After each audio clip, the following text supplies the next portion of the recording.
आज हम लोग 116 दिनों के बाद फिर एक बार हम लोग 116 दिनों से रास्ते में हैं।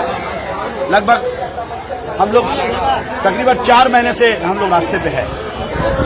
अभी भी हम लोग लॉकडाउन में हैं, अनलॉकडाउन 2 और 6 लॉकडाउन में हम लोग हैं। हम लोग सुबह 10 साढ़े 10 बजे 47 मदन मोहन बर्मन स्ट्रीट यानी कि बड़ा बाड़ी से निकले